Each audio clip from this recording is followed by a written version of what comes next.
सबसे बड़ा अहम सवाल, और जिसको आज आपने अपनी प्रेस कॉन्फ्रेंस में भी डिस्कस किया, कि क्या ये ग्रोथ सस्टेनेबल है या नहीं है, क्योंकि पाकिस्तान में हमेशा ये देखा गया है कि 2 या 3 या 4 साल मैक्सिमम एक हाई ग्रोथ का पीरियड देखा जाता है, लेकिन फिर आपके जो दूसरे इश्यूज हैं वो क्रिएट हो जाते हैं, current account deficit, physical deficit, जिसकी वजह से आप सस्टेन नहीं कर सकते उस ग्रोथ को। अब आप इस बात से मुतमईन हैं, आप कॉन्फिडेंट हैं कि जो पाकिस्तान में अब ये ग्रोथ का एक सिलसिला अगर शुरू होता है तो वो सस्टेनेबल होगा?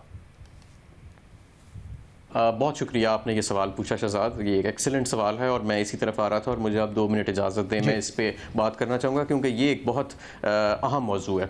देखें, अब आज जो लीडर ऑफ द अपोजिशन ने प्रेस कॉन्फ्रेंस की उसमें उन्होंने जिक्र किया कि हम 5.8 एक्चुअली 5.4% थी ग्रोथ छोड़ के गए। ये सिर्फ आखिरी साल में थी नून लीग हुकूमत के, इससे पहले ये ग्रोथ रेट जो था वो 5% से कम ही रहा था उनका।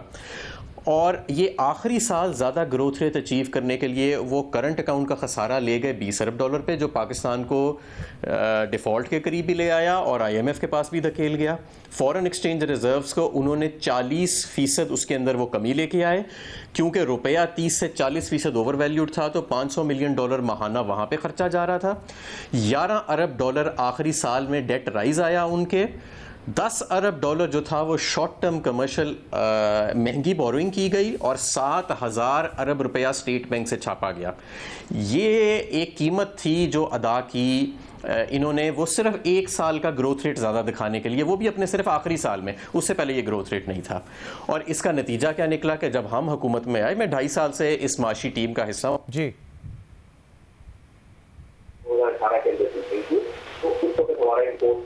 हमारा इंपोर्ट कवर ख़त्म हो चुका था, हमारे रिजर्व्स ख़त्म हो चुके थे और पाकिस्तान डिफ़ॉल्ट के दहाने पे खड़ा था।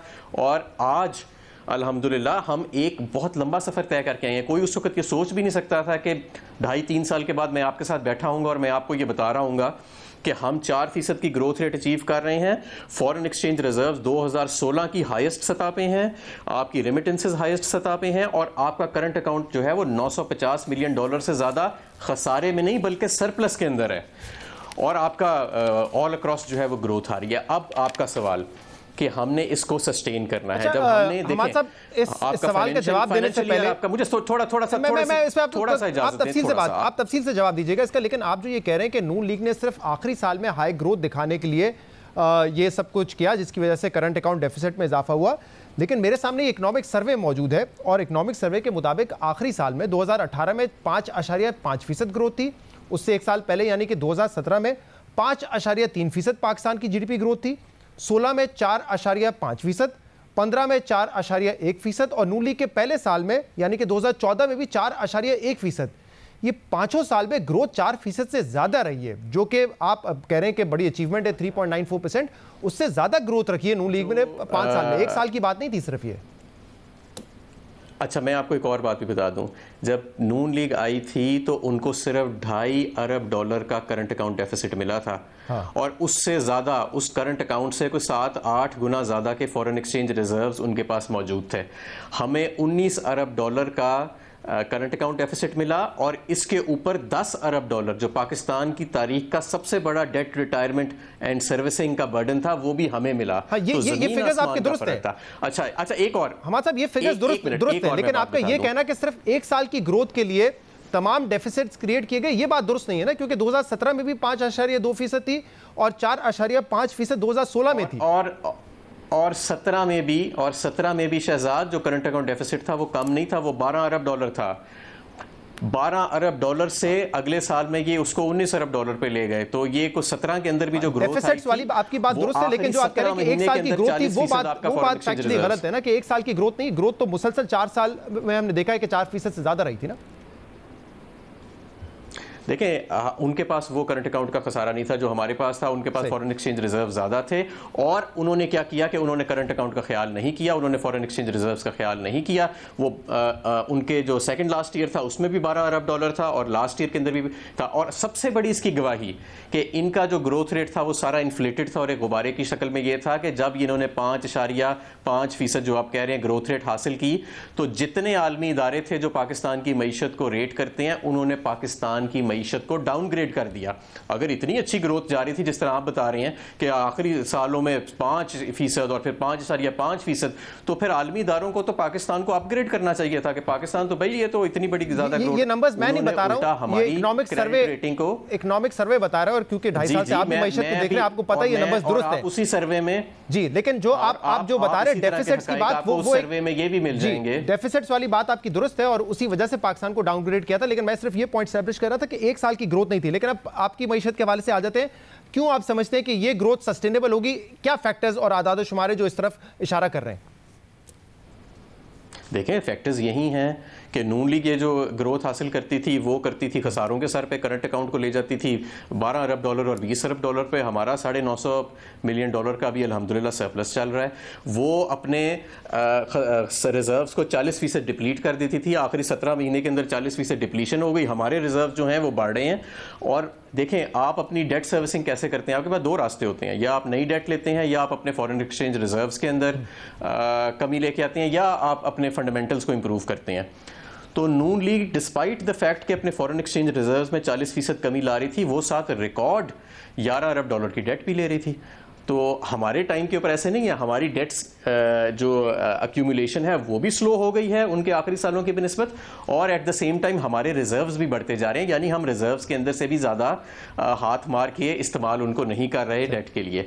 तो ये इतने सारे फैक्टर्स हैं जो हमें डिस्टिंग्विश करते हैं नून लीग के साथ। और मैं आपको बताऊं कि ये कोई अंदाज़ा नहीं लगा सकता था कि 2.5 साल के बाद हम यहाँ बैठे होंगे कि जो वो बिल्कुल डिफॉल्ट के करीब हमें छोड़ गए अपने आर्टिफिशियल से गुब्बारे के जरिए, और आज हम बैठ के ये बातें कर रहे होंगे। लेकिन अब ये डेट जो है इस हुकूमत के लिए एक चैलेंज है, और आप मेरे ही प्रोग्राम में कह चुके हैं कि जब हम जाएंगे तो हम दिखाएंगे कि हम जितना कर्जा उस वक्त था मुल्क पे, उससे कम कर्जा हम छोड़ के जाएंगे।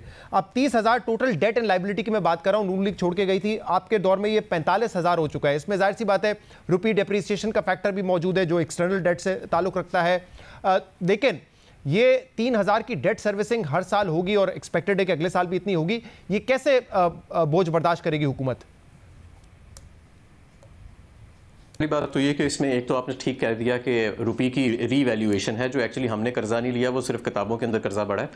और दूसरी इसके अंदर चीज़ ये है कि जब नून लीग 2013 में आई तो आपको 3-4 अरब डॉलर सालाना आपने वापस करने होते थे, या इंटरेस्ट वापस करना होता था, प्रिंसिपल प्लस इंटरेस्ट बाकी दुनिया को। हमारे टाइम पे ये फिगर 10 से 12 अरब डॉलर सालाना जा चुकी है। तो उसकी डेट रिटायरमेंट के लिए भी हमें कुछ कर्जा जो है वो लेना चाह रहा है, डेट रिटायरमेंट और इंटरेस्ट सर्विसिंग के लिए।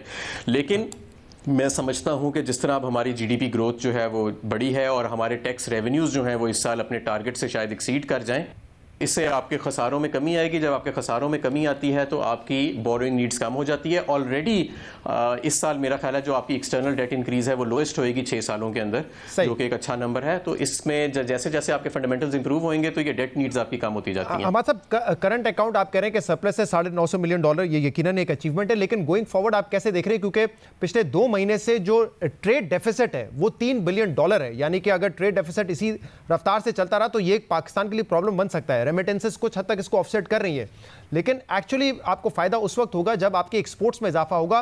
तो $3 बिलियन का ट्रेड डेफिसिट इस ग्रोथ पे है, ग्रोथ में मजीद इजाफा होगा। आप खुद आज कह रहे थे कमोडिटी प्राइसेस इंक्रीज हो रही हैं, तो वो कैसे बर्डन बर्दाश्त करेगा आपका करंट अकाउंट?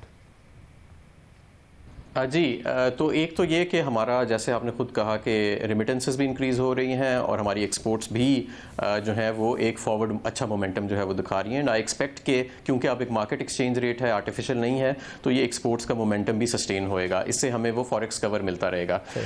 दूसरी जानिब ये है कि हमने ये देखना है कि ये जो इम्पोर्ट्स हैं इनका ब्रेक डाउन क्या है, क्या ये कंजम्पशन गुड्स या लग्जरी गुड्स के ऊपर बेस्ड है, या इंडस्ट्रियल इनपुट्स के ऊपर बेस्ड है, या मशीनरी के ऊपर बेस्ड है। तो आप ये देखेंगे कि जब आप इसके ब्रेक डाउन में जाएंगे तो बहुत ज़्यादा इसके अंदर मशीनरी और इंडस्ट्रियल इनपुट्स ही इस राइज को एक्सप्लेन करेंगे। और as long as you have the resources to finance a sustainable growth path, तो उसके अंदर फिर ये चीज़ें टॉलरेबल आप कर सकते हैं, लेकिन एक हद के अंदर रह के। इसीलिए हम ये चाहते हैं कि जो ग्रोथ की फाउंडेशंस हम रख रहे हैं वो सस्टेनेबल रखें, ना कि हम सिर्फ 1-2 साल के लिए, आपने कहा 2 साल हुआ था, मैंने कहा 1 साल हुआ था, जो चलें अगर आपकी बात भी मान लें कि जी 2 साल ग्रोथ ज़्यादा दिखाने के लिए हम सारे फंडामेंटल्स को सेक्रीफाइस कर दें, और जो अगली हुकूमत आए चाहे वो हमारी ही हो, उस वक्त बहस ये हो रही हो कि पहले महीने में IMF जाना है कि 7वें महीने में।